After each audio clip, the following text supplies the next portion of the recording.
Yo, what is going on, guys? It is your boy Sleek here today for episode 12 of the Madden XFL franchise series here on YouTube. If you haven't watched last episode, episode 11, it was a mega episode, finished off the season weeks 15, 16, and 17, and unfortunately, we didn't make it to the playoffs because we had 6 straight losses. But now it's the postseason, the offseason, whatever you want to call it. It's time to revise our team, trade some people away when it comes time to do that, upgrade some players, change some people around, and just see how our team starts off the next season.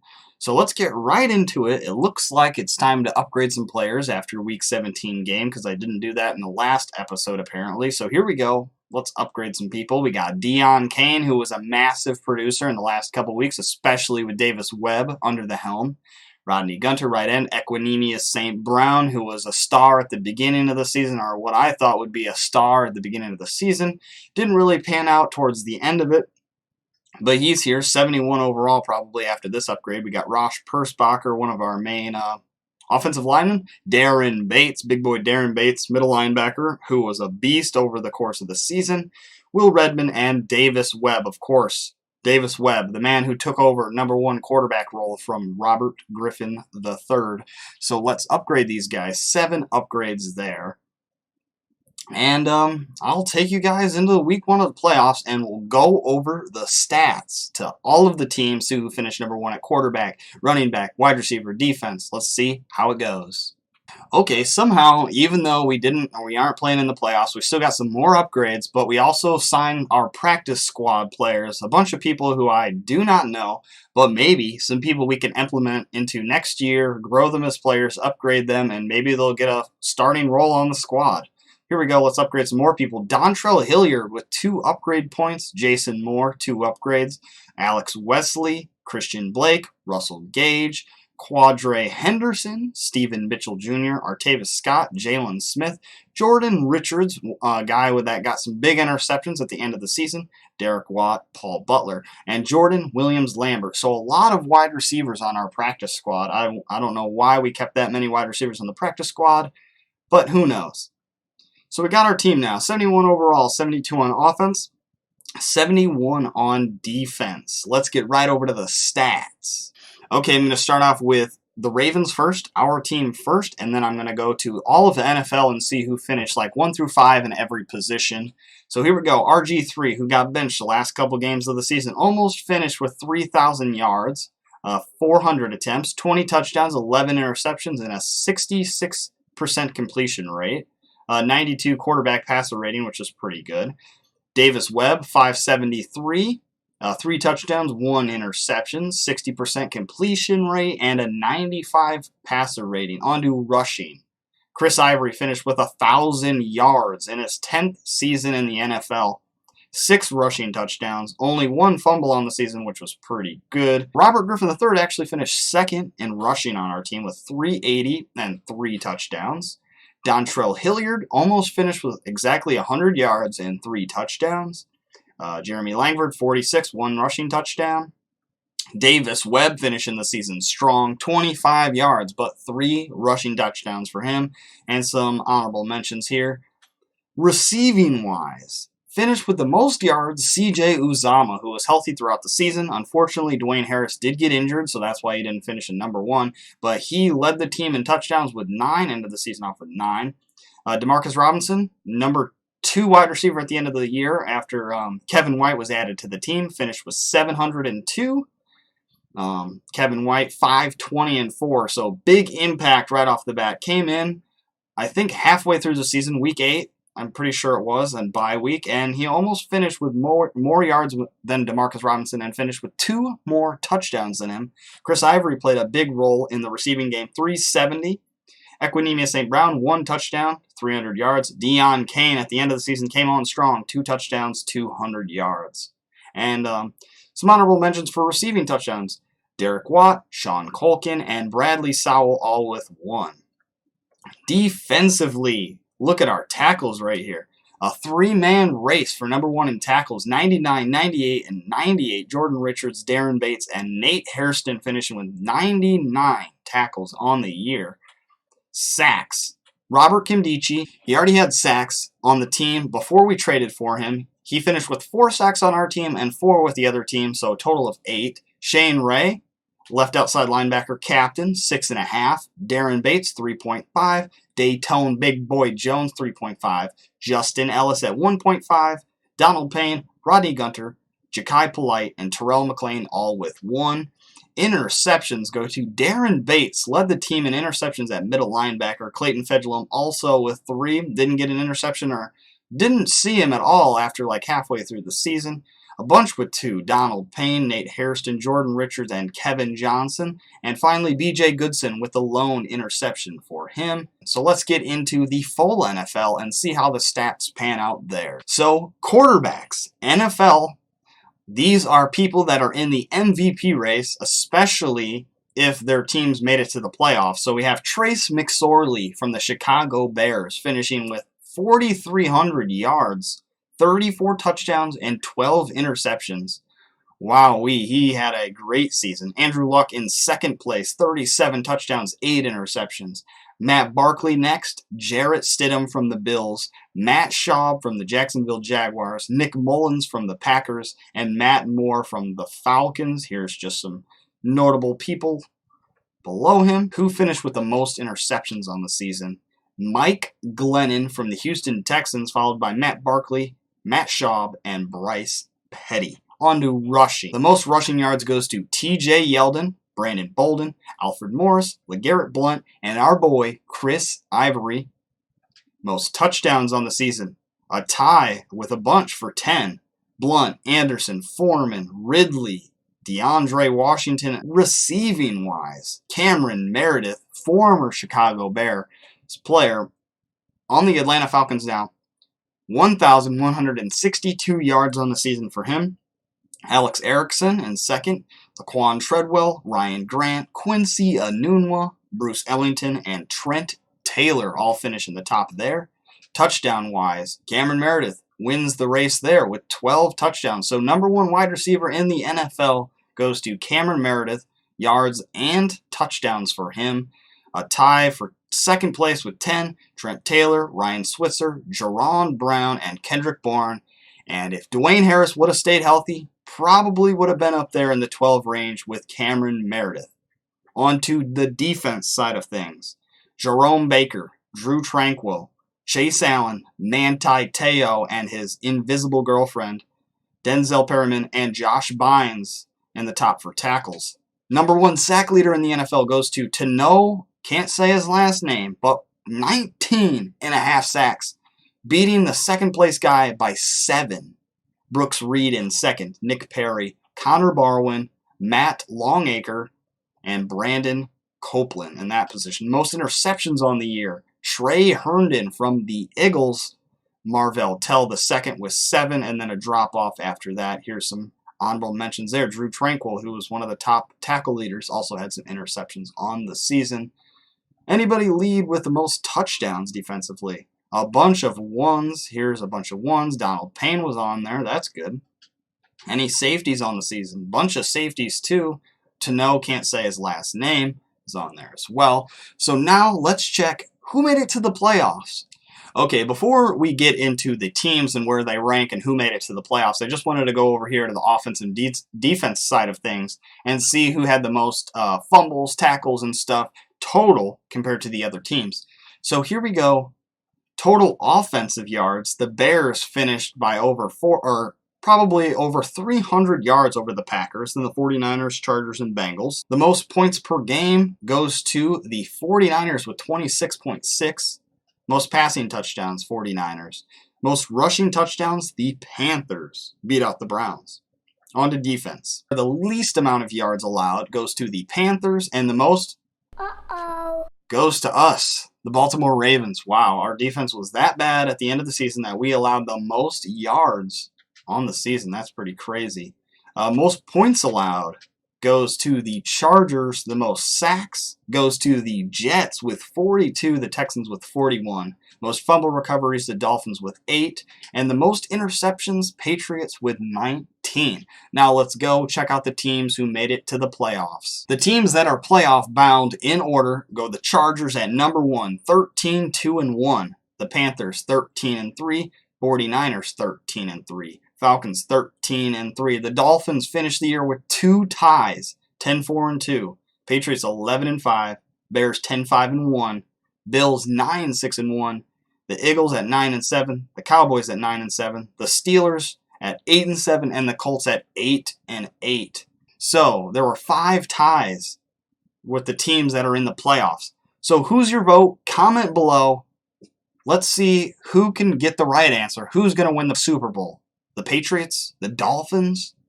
Or the number 1 seed Chargers in the AFC? Or the number 1 seed NFC team, the Panthers? The team that completely obliterated us, the 49ers, with Andrew Luck under the helm. Let's sim the weeks up till the playoffs, and let's see who remains. Okay, I simmed to the Pro Bowl, and I think one of our players made the Pro Bowl because reporter Taylor Bennett is here to talk to us. So let's see what she has to say. Coach, congratulations. I know you had an up and down year, but the NFL selected you to coach in the Pro Bowl. I'm not exactly sure what their rationale was, but hey, who cares? I'm looking forward to the game. Good luck out there. So John Harbaugh, coach of the Baltimore Ravens, is going to be a coach in the Pro Bowl. That's pretty cool. But I think it would be more cool if one of our players made it into the Pro Bowl. So let's check it out. We are an AFC team. Let's check out Chris Ivory, running back number 3 for the AFC side. Derek Watt, our fullback at number 2 fullback there. None of our wide receivers, none of our tight ends. How about any of our defensive players? Doesn't look like it. Oh, man, that's all. Oh, Nate Hairston, cornerback 2 for the AFC. So the way to go for him. No middle linebackers, which I am surprised because our middle linebackers are good. But I guess they do not get into it. Dontrell Hilliard is the punt returner for the AFC, so that's pretty cool. So we got, what was that, 3 or 4 players in the Pro Bowl, and our coach is one of the coaches there. And look at that, Dwayne Harris is available to play, so he will be ready to go when it comes time next season to play. But look who is in the Super Bowl. The team that completely obliterated us, the 49ers versus the Bills. Let's check out how the games worked out in the playoffs. So, in the wild card round, the Bills beat the Steelers. The Cowboys absolutely got smacked by the Bears. The Patriots lost against the Colts. And the Falcons defeated the Eagles 28-13 onto the divisional round. The Bills beat the number 1 seed Chargers, and the number 1 seed Panthers obliterated the Atlanta Falcons. The Colts went on to lose against the Dolphins, and the Bears versus the 49ers? Well, the 49ers took down Trace McSorley and the Bears. On to the conference. The Bills were up against the Dolphins, division rivals in the final round of the playoffs, and the Bills won, and the Panthers were taken down by the 2nd NFC seed, the 49ers. So who do you got? 49ers or Bills? I'm picking the 49ers because they completely just obliterated us. Let's check it out, and then we'll check out the MVP race and who finished where in that category after this. Okay, we are back before the Super Bowl starts. Check out some yearly awards and see what Taylor Bennett has to say about the Super Bowl matchup. What do you think of the Super Bowl teams this year? Bills versus Niners. Buffalo was nearly unbreakable on defense this season, but how do they stack up against the Niners? San Francisco has put up some pretty impressive numbers in their own right, especially their passing offense, which we could not stop in our game. If that's in sync, they're going to be a tough one to stop. Should be a fun game. So do we get to bet? Why don't we get to bet on who gets to win? Let's check out some yearly awards. Who won? The MVP race goes to Trace McSorley from the Bears. Second place, Andrew Luck. Third, Marcus Mariota from the Giants, Blake Bortles, and Blaine Gabbert. The top 5 MVP race. Coach of the Year goes to Anthony Lynn from the number 1 seed AFC team, the Los Angeles Chargers. Then Ron Rivera, Dan Quinn. Did we make it on there? No, we didn't. Okay, let's go check out some AFC stuff. Offensive Player of the Year goes to Blaine Gabbert, Kyle Lauletta, Brian Hoyer. We didn't get on there. Wow, TJ Yeldon up there. Defensive Player of the Year. Did we make it on here? Darren Bates at number 5.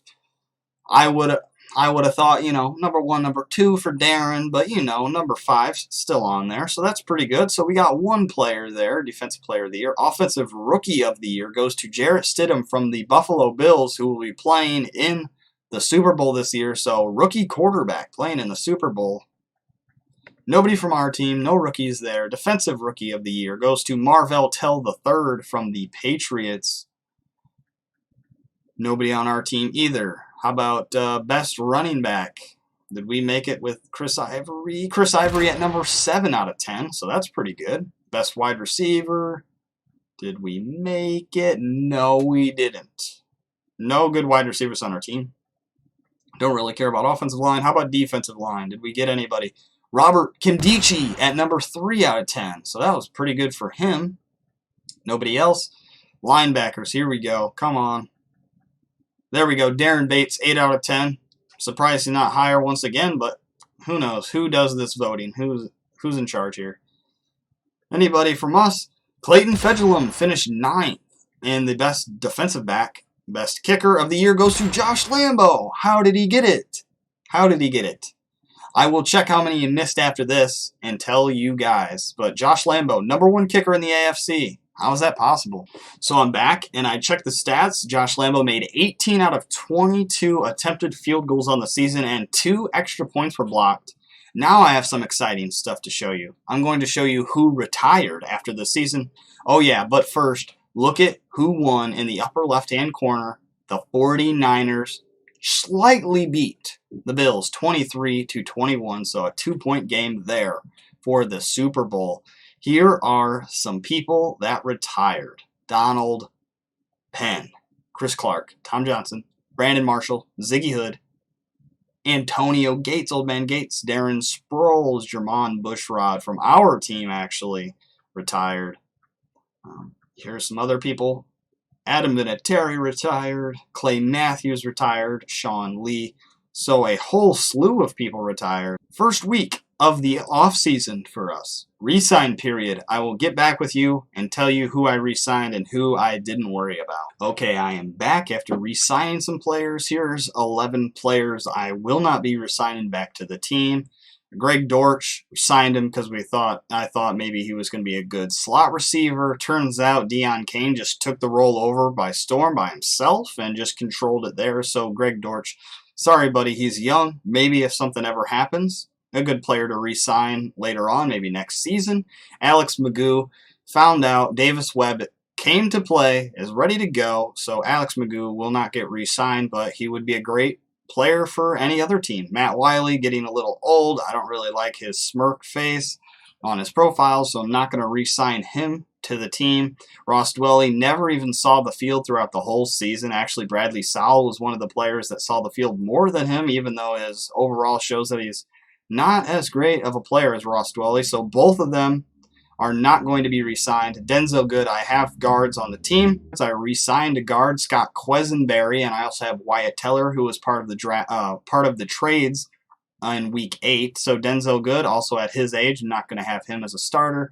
Cornell Armstrong, one of our last cornerbacks on our team, like our 4th cornerback, or our 5th cornerback actually. So not going to have him. Eli Anku never made an impact in any games, was pretty much never on the field, so he will not be re-signed. Danny Isidore, same with him. Too low of an overall at right guard, especially because I'm not even signing Denzel Good. So we had 3 right guards on our team. Kyle Friend, 26 years old, but at 58 overall, we have better options there. And Blaine Clausel, 58 overall as well, right tackle. So here are the 3 people that I did re-sign. Davis Webb to a 3-year contract, $12.6 million. Ross Perschbacher to a 2-year contract, and Scott Quesenberry to a 4-year contract. Scott Quesenberry, a pretty versatile player. We could put him at any position if there's ever any injuries, so he's there. 4-year contract for him. Let's get into week number 2. Check out the free agencies, or I guess week number 1 of the free agency period, and check out who is available for stage 1. So here we are, free agent lists. Foyesade Alakun is the first number 1 overall guy on this list at right outside linebacker, and a lot of people already have their bids in on him. including the team that lost in the Super Bowl, the Bills. Will Harris, strong safety, a bunch of kickers, and our nemesis, Chris Moore. What's he doing smiling? It looks like the Redskins are going to get him for sure. Let's just go through the list. I'll check out some people and see if I pick anybody up, if I want anybody on this list. Quarterbacks. Paxton Lynch at 59 overall. Nick Fitzgerald. That would be a good pick, but the Eagles already have bid in on him. He only wanted a $16 million contract in 4 years. So he actually probably had a better contract deal than Davis Webb. But Davis Webb seemed reliable at the end of the season, so I think we have a good guy in him, a good developmental player. Maybe pick up a backup. And what I am thinking, because Robert Griffin is 30 years old, I am going to trade RG3 away. Brings bad juju to the offense. I think it's time to get rid of him. Back here, and look at this trade I just made. So, unfortunately, if you guys were an RG3 fan, he is no longer on the squad.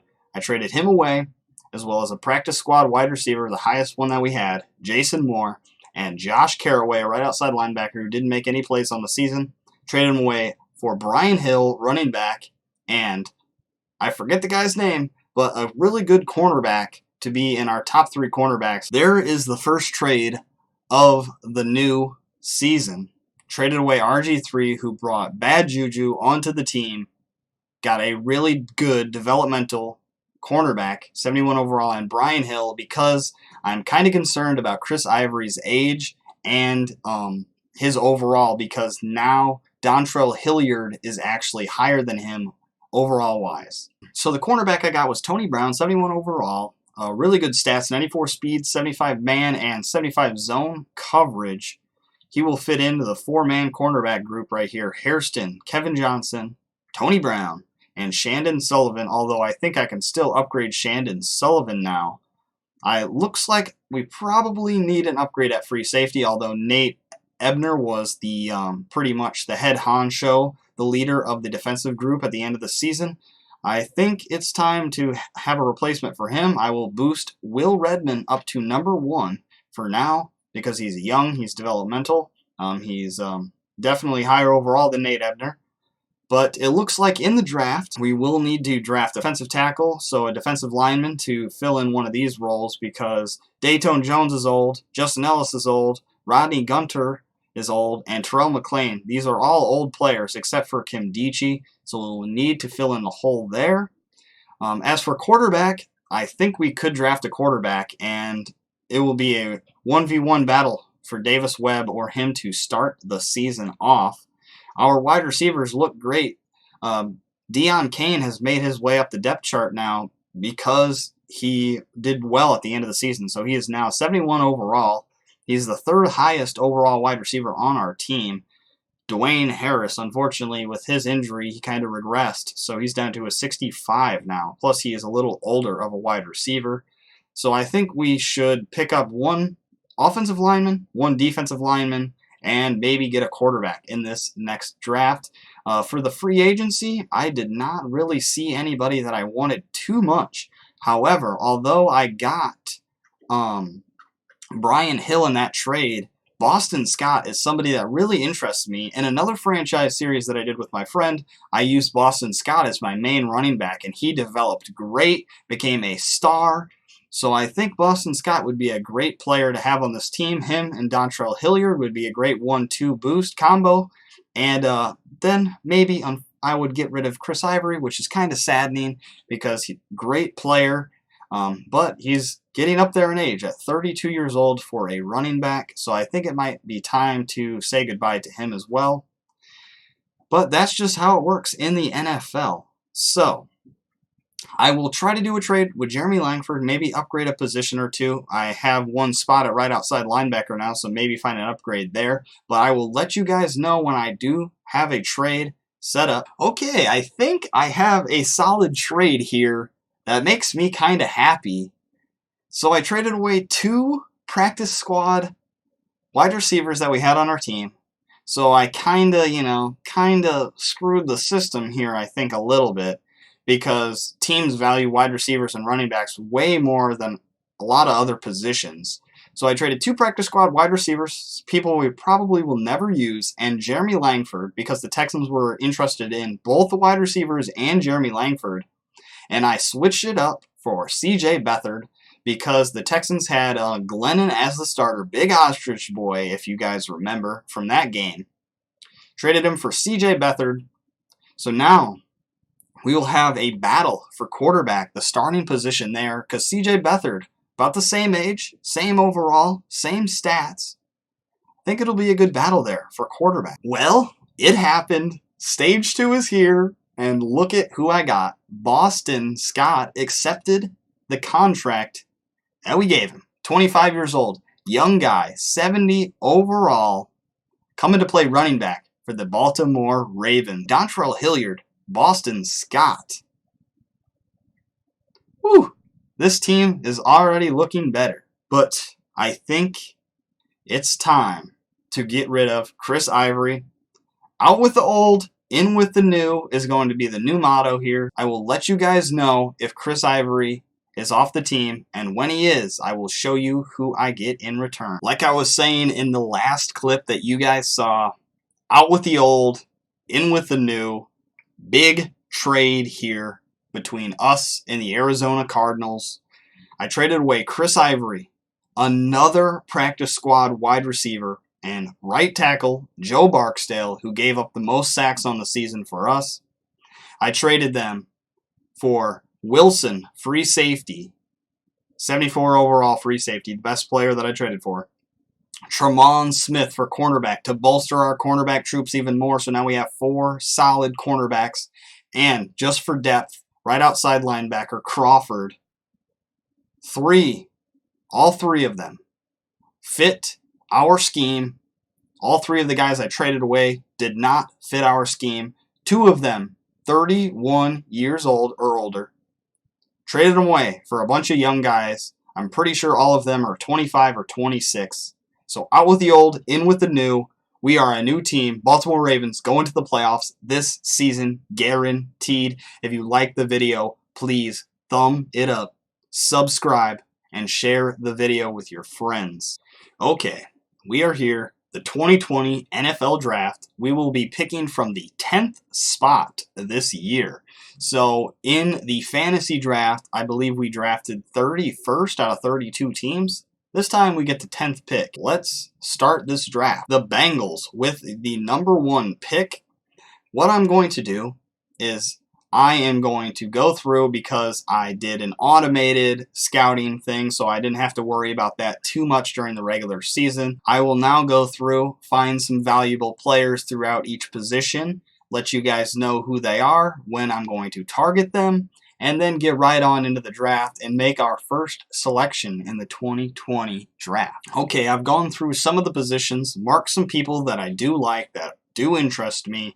So here we go. Let's check the draft board out now. So we got Javier Reed from Georgia, agile left tackle. Pretty good stats for him. There's also Sean Reynolds at center from Fresno State. Cornell Bowman at right tackle. Look at his combine report. All green over there. Fastest right tackle. Second strongest right tackle. A- pass block and a B+ A- run block, B+ pass block. I think Cornell Bowman might be our pick, especially because it says late first rounder, so he will be there if these guys are not. Some ends and defensive linemen. Derek Brackenridge, Oklahoma State.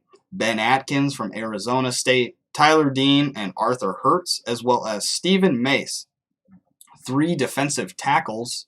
2 middle linebackers that I found interesting, Julius Rivers from Penn State and Ryan Perry from West Georgia. And finally, 2 quarterbacks. One early on in the first round, Tyler LeClaire, and a 3rd round draft hopeful Stanley Barker from Florida, scrambling quarterback, fastest quarterback in the draft.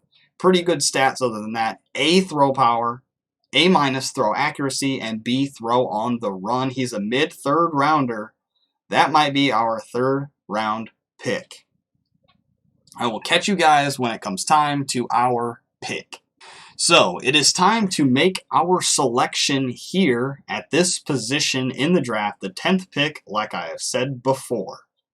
Who's still there? that I had selected, Tyler Dean at defensive tackle, is the only first rounder besides Cornell Bowman. So what should I bolster up here? Defensive line or offensive line? Look at our draft board a little bit. These are the two best guys that I had on the board. Tyler Dean from Notre Dame, number 1 in strength, number 1 in 3-cone and 20-yard shuttle. So a pretty good guy here. A finesse move, B plus at hit power, B plus pursuit, versus Cornell Bowman, who's first and second in everything. A minus run block, B plus pass block. Who should I go with here? Who do I need the most? I mean, we do have defensive starters and we do have offensive lineman starters, but as you can see in the almost the bottom left-hand corner of the screen, it says we do not have any right tackles on our team at all. So Cornell Bowman is going to be my pick here at this point in the draft. Here we go, drafting the player. 74 overall. It said we reached, but he was number 18th in the draft. Ooh, look at those stats. 82 run block, 80 pass block. He's a starter right off the bat. 75 speed. He is going to be a starter at the offensive lineman. I will see you guys for pick 2. Okay, because we passed up on the defensive tackle in the first round, I'm going to pick a defensive tackle here in the second round. All of the ends that I had scouted are gone now, so that is kind of sucky there. I did have Stephen May starred because it's always cool to see a person that did not go to the combine. However, I will pick Jamison Hatchett from Arizona State, run stopper, because all of his stats are better than Stephen Mace. And he has a combine grade, which I can actually see. So that is pretty cool there. Here we go. Jamison Hatchett, defensive tackle, round 2, pick 10. Oh, 68 overall. Dang, that kind of sucks. But you know what? He's a young talent, and he's got a big hitter trait, so maybe some fumbles from him this season. On to round 3. Well, now that we're in round 3, I thought for sure the quarterback would drop down, and we could pick up a quarterback, so there would be a 3-man race for the number 1 quarterback on the Baltimore Ravens. However, quarterback got sniped from us. So the only person I have left on the draft board that I did see that looked good was Ryan Perry from West Georgia, pass coverage middle linebacker. Might put BJ Goodson out of a job, but I think it's always good to have a great young middle linebacker. But we have Darren Bates, we have Donald Payne, but Ryan Perry, young middle linebacker.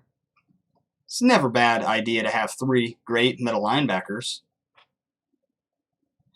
And boom, we got him. Not as great as I thought, 65 overall, but still young talent, 86 speed, 74 tackle, 73 hit power, 66 zone coverage. I thought he was a pass coverage guy. Apparently not. But I think that will do it. I will see you guys at the end of the draft, show you guys the picks, and that will be the video. So thank you guys for watching. Please like the video. I will see you guys at the end of the draft. Okay, this is the last segment in the video, I swear this time. Draft recap from the 2020 draft. Here are the rookies that we have selected. First pick in the draft, right tackle Cornell Bowman. Instant starter for our team. Great stats for him, 74 overall. Jamison Hatchett, second pick. Defensive tackle, definitely a starter for us. Young talent from Arizona State. Ryan Perry, middle linebacker from West Georgia. Quarterback, Billy Scharf from Texas Tech, improviser. And guess what, fellas? Hidden development trait. You might have to get him in during the preseason and see if he turns out to be a star. Also, Timothy Perry, Raymond Strickland. These are 2 people that I did not pick. Tight end and left tackle. Add some extra positions there. I will see you guys in the next one for episode 13. I hope you enjoyed. It's been your boy, Sleek. Peace.